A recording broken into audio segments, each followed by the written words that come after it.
voilà, bienvenue dans votre émission Dila Massamo. Donc, émission Tolobela Tobeta Masolo. Il y a la sportif Nabiso, carrière Nabango, Babandi Wapi, Bakomi Wapi, et puis projet d'avenir Nabango parce que Baza Batou, football, et s'il a raté, mais il y a un moment encore à organisation de terrain, cette fois il est à 90 minutes, il faut avoir un projet, mais il faut avoir un traîner toté, il faut avoir un agent, donc vélo.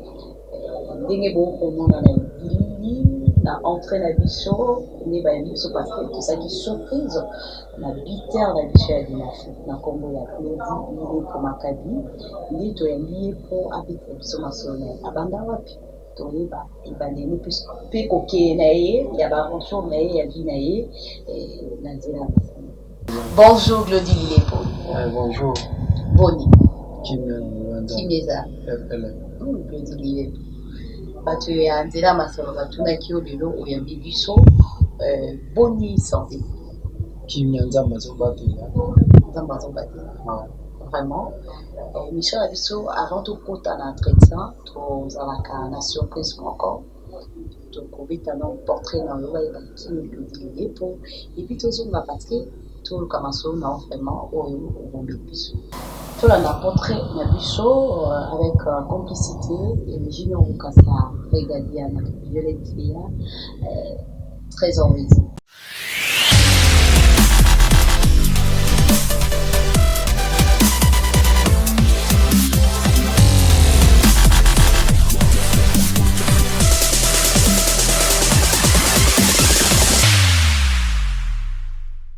Claudie Lilepo Makabi a botami na Kinshasa le 27 juillet d'une certaine année.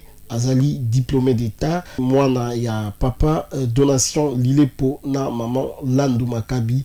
Aza jeune footballeur congolais oyo abandi carrière na ye na équipe ya Maison Sport na commune mère ya Kinshasa après ko évoluer au sein ya formation ya Maison Sport ayaki test na avec club mais esimbaki te après ayaki kokende na Swaziland kuna a évoluaki kitoko mais contrat ezalaki renouvelé te nde azongaki Kinshasa ayaki ko évoluer na FC Renaissance du Congo na saison 2019-2020 nde place ayaki komona na penza na public oyo bamouré ya football ya République démocratique du Congo pe place succès et mataki makasi après aye kosala retour en force avec club na saison 2020-2021 oyo équipe ya avec club ebimaki champion ya Vodacom Ligue 1 abetaki pe phase de groupe ya Ligue des Champions a évolué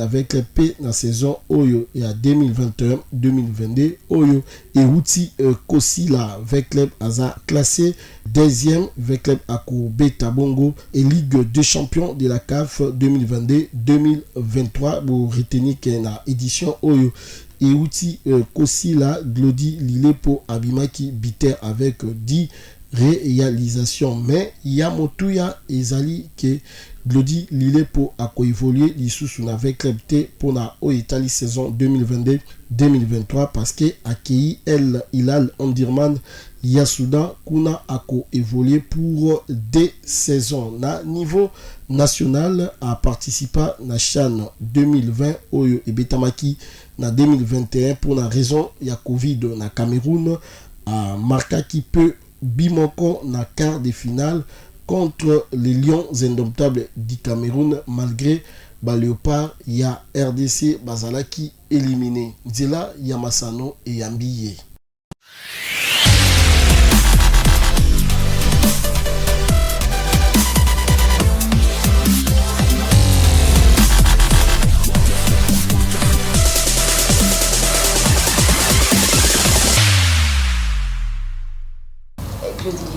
Bandi portrait na yo début na ya carrière bandi neti ba jeune nyonso balingaka mat masano ndembo to ba football ala bandaka to moni est-ce que ezaki facile pour banda lelo to mona en public?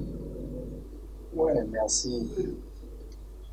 Ezaki vraiment facile ezaki facilité parce que pour ba niveau na komo boye donc epesa meya bato nyonso te grand joueur mpe bazali na Congo oyo me mosusu bakomi mpe na niveau te baza mamanzana nga bandi bale na na minime na maison sport oyo bena père oyo asali nga lelo ntinda azali beti na minime cadet junior troisième division quand même équipe après na mpe ya Real Impact na perfil tobeti inani toujours zonga zero beti so inani na zero nde na mpe ya vita après bamamba contrat eyoki toyokana bien te na président yango fort napesi mpe moto kotaza nomoni nayaki oke Egypte une année nazongi ake Swaziland nazongi sikoyo nayebeta na Renaissance mi-saison nde vita récupéré ngai lomoni lelo pendant ile oleki okola bana nyonso oleki na poussin otobengi babenjamin oleki na minime otobengi oke na cadet junior et puis espoir ezalaki na nini osoyeba susu nakobosana donc obandai trop jeune naokende chiki me naokendaka bale namizomona naokima bachiki mpona bale akobandi début ya carrière noto oyaki na epefkin na équipe ya epefkin na Real Impact à partir ya wana nde vite esali oyo babonzi mpo bazwa yo mais parcours na yo eza un peu compliqué parce que ntango obandi olongwe déjà okomi na epefkin directement il fallait obeta soit DSMP vita mbala moko voyage yango ezalaki boni ezali baréalité ya balo bale ezalaka bongo souvent mpena vita bazali na posa na nga me bamanager na nga bayokani bien te mamba transfert nde monene ke Swaziland obitaki na Swaziland nabitaki na équipe ya monene ya mbongo ya Swaziland ya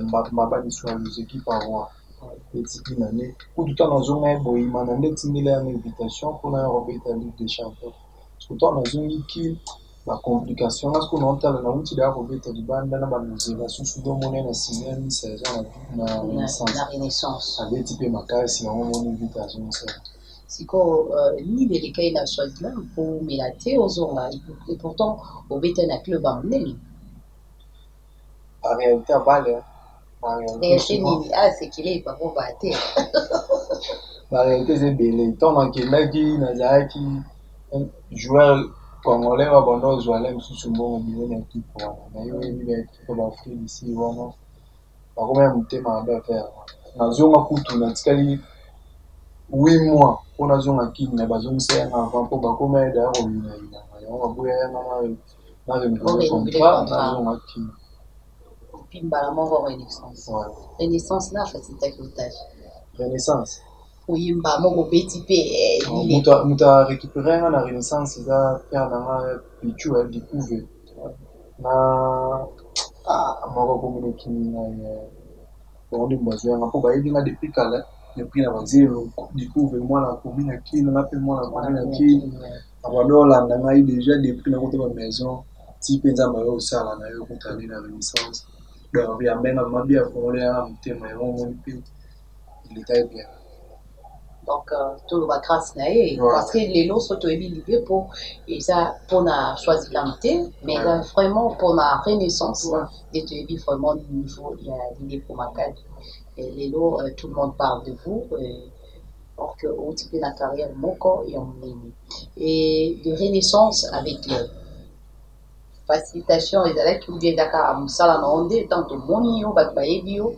nde ondimi contrat avec bon bato babanda odérange ngai bato baba odérange na ebele me ya moto oyo abasite ngala mosusu na yo nsima na vite eza pere nanga flora na bisi mpe moto kuta eza tiwalandanga donc ye vraimen banda olandanga ntina parle baconseil yango nayokaki ye ntango mpe naye vite yango moniki bayambenga mpe bien donc championnat mpe eleka bito ce souvenir est dans la fibre à l'époque avant de quitter Renaissance pour aller à SPTF. Souvenir eza équipe moko na banonse mpe nango makasi mpo famille na biso to bahumanien même nga moko mpe nazala humanien me ntango nayoki okóma na renaissance nakóma okomisa renaissance na miniti oyo naa na vite naokomisa vite donc basouvenir ebele naala mosusu 3e joueur to deuxième joueur na génération nanga babwakelanga mbongo stade bako bave na biso barome bato ebele azali joueur moko boye oyo balinere mingi parmi basouvenir bango moko nde balibere yanga babisangaki ya lilepo nde makambo ekomi boye moyen togarde eza te mpo bapossibilité eza te nde balibere yanga na vita même ti lelo balinganga mpo na longa na ndenge bien ya solo so tobengi mwana fibo awa totunie alors vraiment tobenga nani riperce wana okoyebisa biso vraiment ke lilepo alongwa bien olongwa bien maintenant AS Vita Club pour 2 ans est-ce que tu es satisfait par rapport à prestation au sein du club vers le nord de la République du Congo démocratique du Congo? Ouais. Ezalaki vraiment facile te ya koya équipe ya monene lokola Vita souvent bagrand joueur ebele baya mpe na Vita esimbi te baye mpe na Imane esimbi te ezalaki vraiment difficile te ezalaki vraiment facile te pardon parce que nayaki nakutai mpe bameilleur bazalaki bave nanga reki nakutai bajési babangala bapadu bokunga bato ebele babanda okadrenga no neti bapadu nazalaki na bango da depris na kimbondo na bango apesanga baconseil bayambanga mpe bien ti omoni mpe championnat eleka mpe bien donc 2 ans au sein de l'AS Vita Club tukolo baki il y a de merveilles. Ouais. Avant donc l'objectif nanga vraiment ezalaki nazala meilleur joueur meilleur buteur mais saison oyo ti oleka nabetaki il faut mais babimisaki nani masa oyo abetaka mani wana oyenda meilleur joueur napesi ete mbote nde ano nazali na baobjectif ya mavita yango moni nakokisa et voilà totalement bamerveille ya lilepo Maccabi buteur na lina football saison oyo ya 2021-2022 aza moko abeti mpe na léopard abeti mpe na préparatif ya chan mpe abeti mpe na chan mais yango tokota vraiment na modindo ya émission ya biso tolanda bamoment fort ya biso ya lilepo Maccabi.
Déjà, moi, marche, tout ça, et après, on rejoindre Baninga dans le terrain, mais apparemment, c'est comme si ils s'imbitent.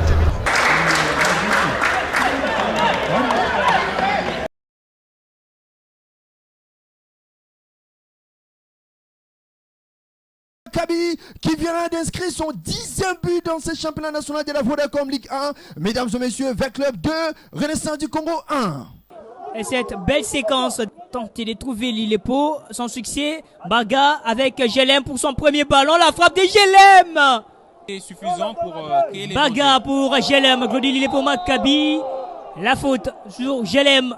Carton jaune. Ce ballon de Lilepo dégagé par le portier. Kindoki Kinti. Pascal Mbarga, c'est bien fait de la part d'Mbarga. Il va trouver Gelem. La frappe de Gelem et l'ouverture du score de Vita Club. Pour son 9e but de la saison. L'inarrêtable. L'incontournable. Gelem. Glody Lilepo Maccabi. Boum. pas. Et c'est donc la fin de cette explication avec club qui s'impose sur la note étriquée d'un but à 0 devant cette formation de RCK grâce à Jelem Glody Lillepo Maccabi.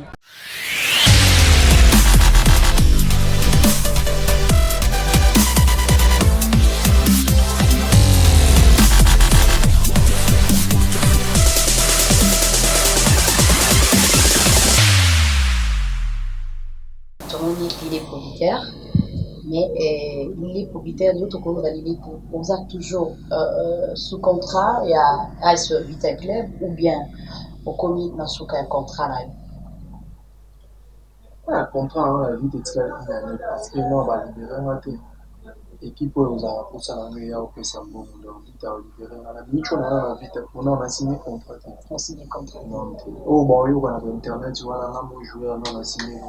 Donc il te reste une année, Ouais. mais tu es prêt et à Kobima. Ce qui est marrant, il y a bien un indiqué un avantage, un avantage peut vite.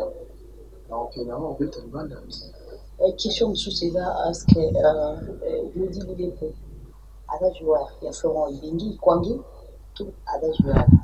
Non, on a joueur, il y a coach Florent.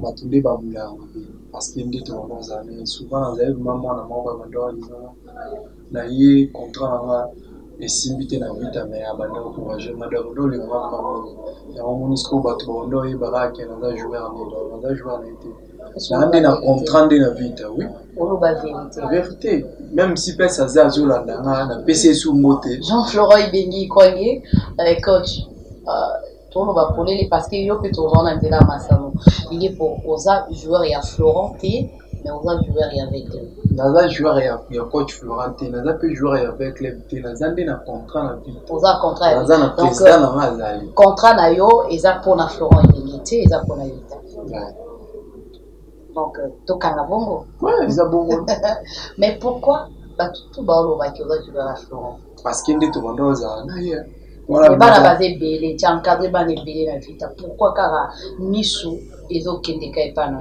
parce qu'il y a mon talent moyen il y a bien en plus dina yaki Vita contre compliqué qui soit zaki mutu moye aida batuté alina pe utika mabongo nataki ya mona yaki na venir ya mona bodo aider na zapi lelo na zali donc bonne chance à toi et tu continuer les autres romona partout tout en Ali d'Égypte il a alors dit Soudron Mazembe Lupopo etc et ça va club pour toujours quelqu'un Michou na bango et Kalayo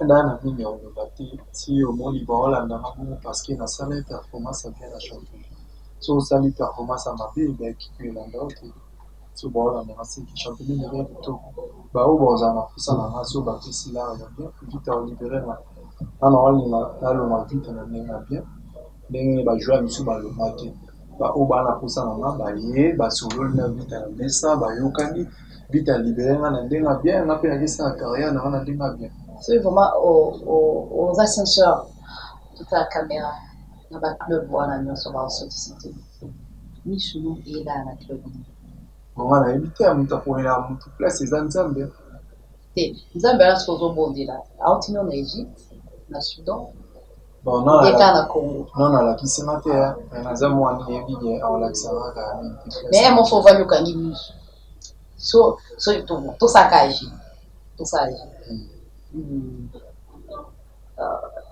TP Mazembe, Popo, à Bilal, Renaissance de Berkham, bon, Kopona, son avis Kopona, parce que l'équipe totale les avec qui moi menée, bah ma grand joueur avec la Ligue des Champions, mais Kopona, on a la Kopona équipe pour les ans, pour ça on a une bon solo là, mais ça arrive. Bon, tout ça n'est pas ce cas yo mais quand on vous ils ont pas passé pour c'est là sur ma papier tout bois kawa net tout ça on a liqué les mains comme ça oye bima ils ont pas na pour parce que ba moto ba équipe amener ils ont des likambe au ba na mbongo ya obele ba pesi pour na joueur Parce que ça pour ça joueur au dépenser alors. Donc, ils ont envisagé d'abord Mbongo, il y a Oba proposé, Oui. mais ils ont envisagé Club T. Donc, avec les Mbongo, il y a troisième division au Kenya. Si on bâtit les Mbongo a bien vite à jouer, donc on est bien en Kenya. Ça, ils sont ça puisque mais la scène vite en Kenya, on bimara liban. L'île pour Wakabi à Lobi, beau proposé mieux. Donc, au Mazemi, au Lupopo, au Al-Bilal, proposition de la Yamalam, où il peut permettre à foutre à 1 an. Il y a contrat, il y a AS Vita Club, et permettre à Tchama Kwang aller dans la poche, et tant que manager a un pourcentage. Quand tu es bon, le manager fait un bon babino, pourcentage de l'équipe Nicolo. A proposé au Club T.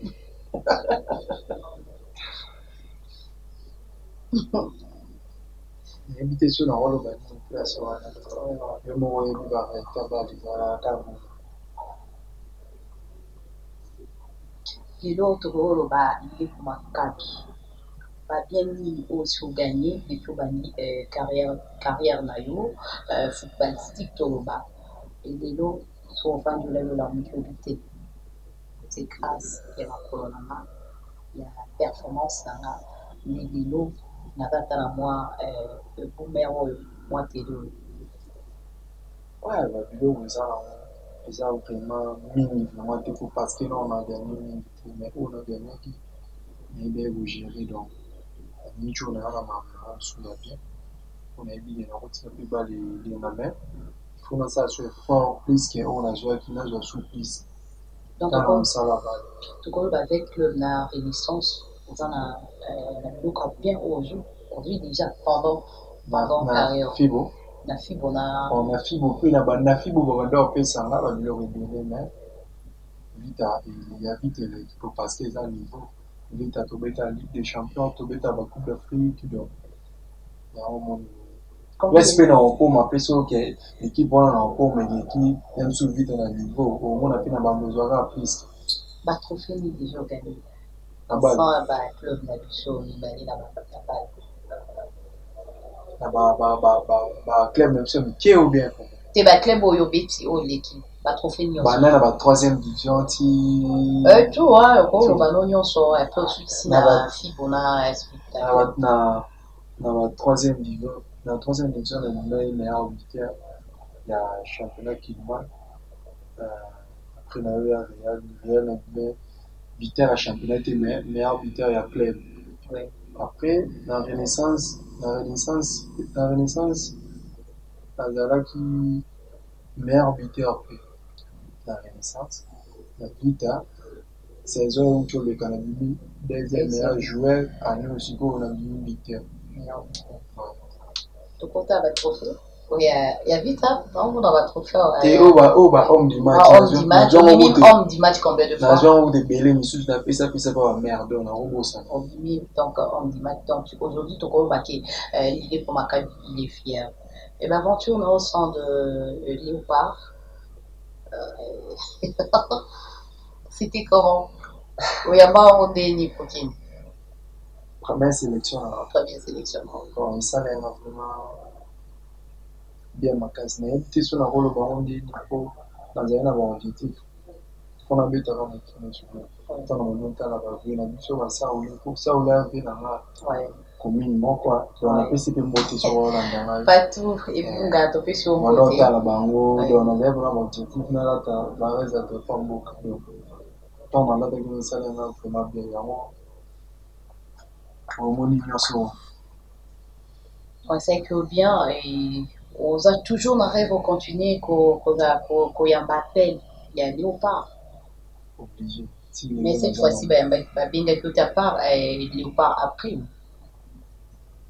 ils avaient alors le groupe Bombay sûrement qui a championnat de trouver toujours pour plus de 5 ou 6 mois à tomber ta sauté dans mon niveau mais sur dans un championnat katana été dans un signé avec des championnats on va récupérer il va récupérer on achat na préparatif au Samaki na Algérie au Kataki par rapport il y a Moko il y a pas joueur Tout le monde a vu au Tchèque Sénégal. Et on a, donc c'était les deux Glody, Glody Likonda et Glody Lilepo. Retrouver Johanna, comment tu t'es senti encore après qu'on est canal Léopard et puis bah, je suis là Léopard après. Ah, il s'allait vraiment bien. Il s'allait vraiment bien parce que vraiment, ça me soucie souvent avec toi. C'est vrai que la première sélection dans moi. Honnête, biso déjà bato belé bayebi biso na banda obeta na a na obeta pe na chan donc ezalaki na moment bayebi récupérer nga lisusu parce que tozali na match ya championnat esalaki vraiment bien mpo bamasa mosusu tokutana na basélection na mosusu tokobeta ya baveni boye mais siko tozali kokutana sikoyo na équipe nationale ambiance ezalaki vraiment kitoko na bacoach biso tout bato voyageaki wana ezalaki vraiment bien. Et tout le monde pour Maccabi relation on a joueur mais on se fait bien. Très kitoko. Mais babi il est pas répétitif.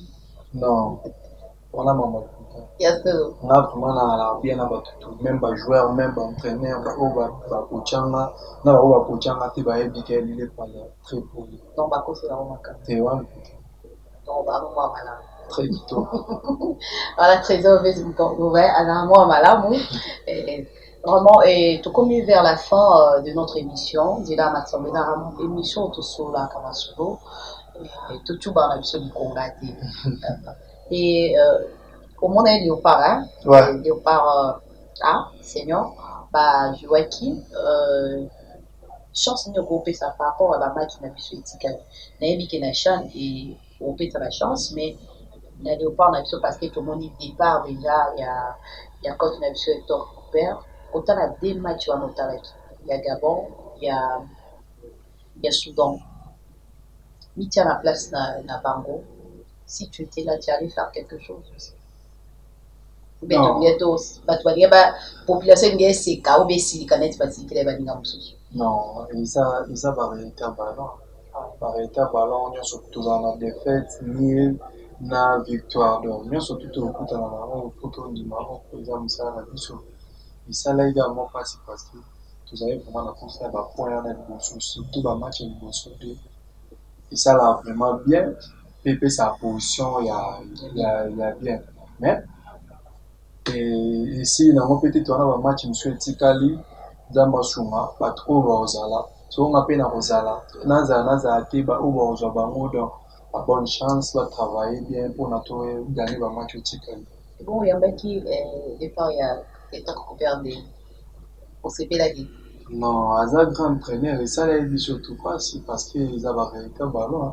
Même tout le monde a rapporté au Mourinho pour mon aïe, c'est un match organisé. Ils avaient un bal, les amis qui vont gagner un contrat dans le ballon, puis tout va jouer, à tout ça, et nous va le battre. Oh bon, ciao, on a travaillé. So, quand il y parmi ma mère, Makelele, Florent Ibenge, Nani la Nani, ceux qui ont appelé ça maman. Na évité pour monter la vie au CD, il y a même ta mérité.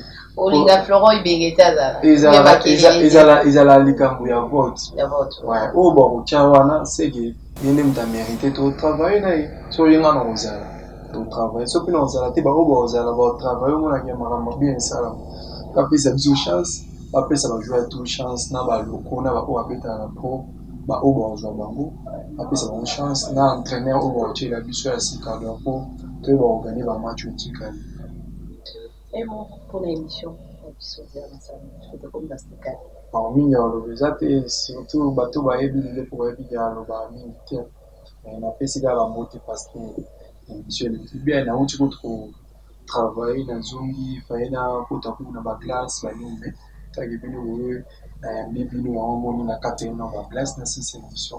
Participer bien en monte parce que bon tu sais qu'à Boiti na limité le participer commune à qui on dit ma base on a vraiment famille il est pour ma carte na pesi on tout amour ba tout ba linga lile pour na ba o ba linga ngati na pesi ba ga monte comme ça ba les la bon on a mis le moi non et puis ba tout ba linga côté bien sûr même pour Messi ba linga était bon à lile pour ça ba été ba Et nous sommes presque à la fin. Et ma question, bon, ben, tout le star Nabiso, du jour, tout le monde biter, il y a l'ina foot, ou a pesé biso plaisir, ou a qui vit, et a qui binaire, le coup, pour n'accomplir ça, honneur, il y a eu FARDC, parce qu'avec qui, à tout prix, il faut atteindre Biwana pour n'a honneur et FARDC, mais tu n'as pas dit un mot pour n'a balandaki yo mokolo wana et soutien na yo face à FARDC.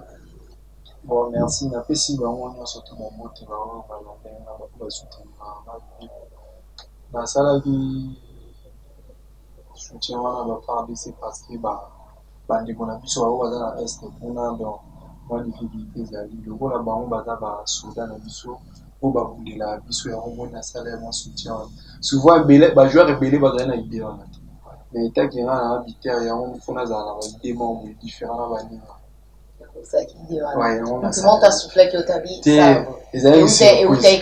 Na banda oluka bifort fayeka nalakisa polo bonzambe mpasumaki natiaki nalakisaki bayo bapesaki yo carton te wana eza carton te mpona polo nalataki na varese ezali nde moko ezalaki noir so ezalaki couleur mosusu nde nanga nazwa carton d'injustice non ezalaka nango na bale bayo olongolaki elamba olongolaki varese ifallait vraiment ozwa carton te ezalaka te parce que polo na varese ezalaki couleur moko ata na longolo eza eloko te mais so ezalaki couleur différent nde nanga nazwa carton babatela bango mitema na bango pepele.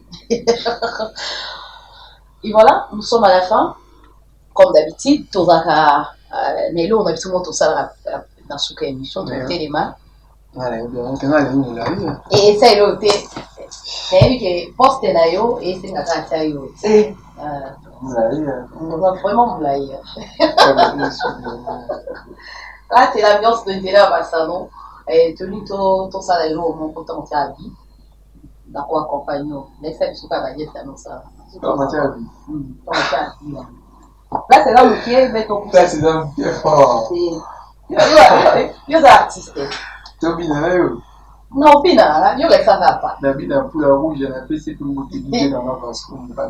La vie ici, il polo, la poule à berre rouge. Ok. Donc, tu as bien un rouge. Rouge. Rouge. C'est fini. Ah, c'est la fin de notre émission de la Massado. On est là, pas de danse. Il y a l'île pour ma cabine, quand la table binae. À ça, moi j'ai c'est parce que avant Congolais a même supporter sa vie à Marie, on a tué danser. Carouge. On dit pas jouer pas. La CPL vraiment fort dans l'émission depuis un big mal c'est le soir dans un Congo. Attends la musique, nous sommes déplacés. Dans la chaîne, il y a Héritage en radio-télévision. Je dis merci à Madame la DG, Blanquille, Plasoza. Merci à l'équipe énormément. C'est fou, c'est merci. On a directeur de programme et de production, Jean-Claude Sifou. J'ai dit merci à mon équipe. Utilise l'option. Avec dit son moment, la vie en or grâce à lui. Pourquoi pas Edith Capel? Pourquoi pas à toi Jean-Marc Kassogo, Junior Boukassa, merci parce que ma question il est pour ma cabine là, mais ici, il est là,